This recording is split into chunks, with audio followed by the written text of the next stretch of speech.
Se hai una PMI, questa è una di quelle leggi che non puoi permetterti di ignorare, perché nella nuova legge numero 34 del 2026 ci sono almeno 3 cambiamenti concreti che possono impattare direttamente sul tuo business. Puoi pagare meno tasse se lavori in rete con altre imprese. Puoi trasformare il magazzino in liquidità e puoi finalmente difenderti dalle recensioni false online. In questo video ti spiego cosa conta davvero senza farti perdere tempo. Io sono Gianfranco e questo è il Giurista d'Impresa. Partiamo dalla prima novità che molto probabilmente è la più interessante. La legge introduce un incentivo fiscale per le reti d'impresa. Tradotto, se più aziende si uniscono in una rete e reinvestono gli utili nel programma comune, questi utili possono essere detassati fino ad un massimo di 1 milione di euro all'anno. Ma attenzione, non basta che la rete sia solo sulla carta, occorre invece che ci sia un programma reale, gli investimenti vengano effettivamente fatti e che siano anche asseverati. Qual è il punto strategico qui? Lo Stato ti sta dicendo una cosa molto chiara: da solo sei troppo piccolo, insieme puoi crescere. Questa legge non è soltanto un vantaggio fiscale, è una spinta culturale verso l'aggregazione e questo, per molte piccole e medie imprese, è un cambio di paradigma. Seconda novità ancora più interessante per coloro che gestiscono stock importanti. La legge introduce la possibilità di utilizzare il magazzino come leva finanziaria.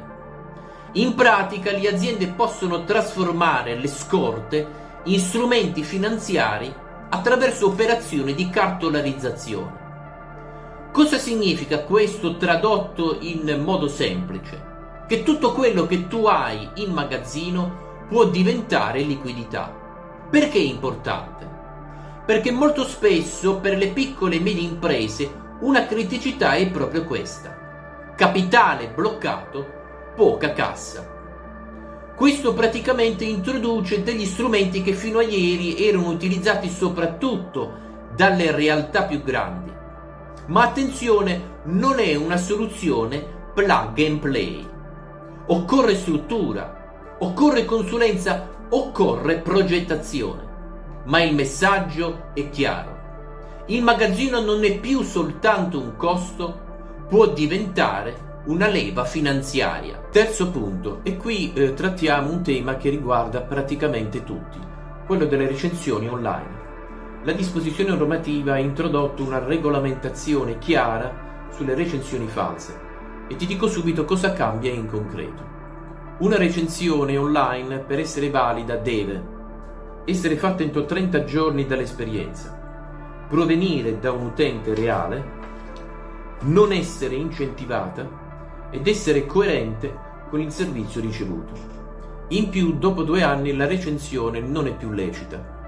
Ovviamente questo significa anche che l'impresa non può pubblicare o acquistare recensioni false.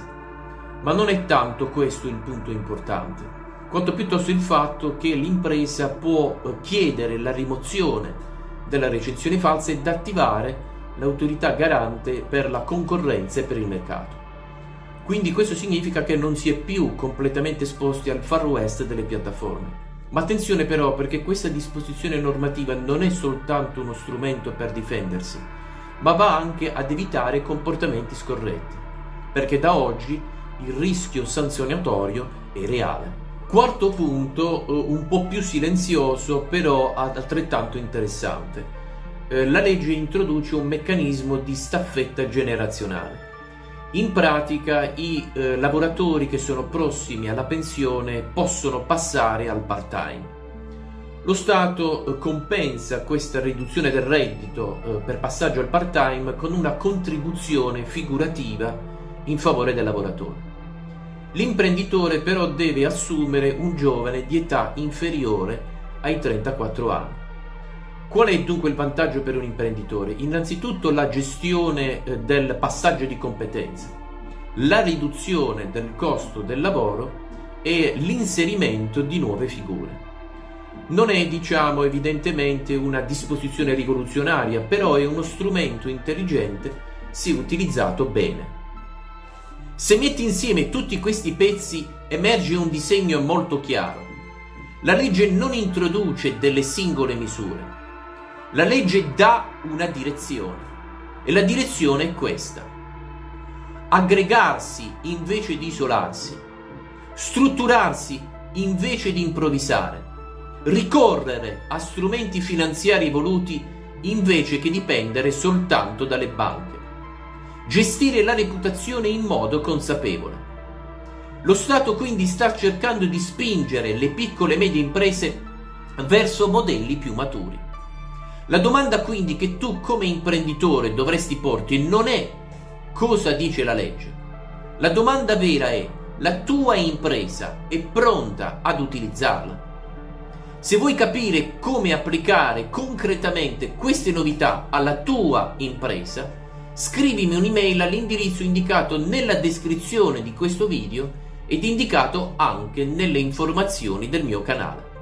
Io sono Gianfranco e questo è il Giurista d'Impresa, il diritto che lavora per l'impresa.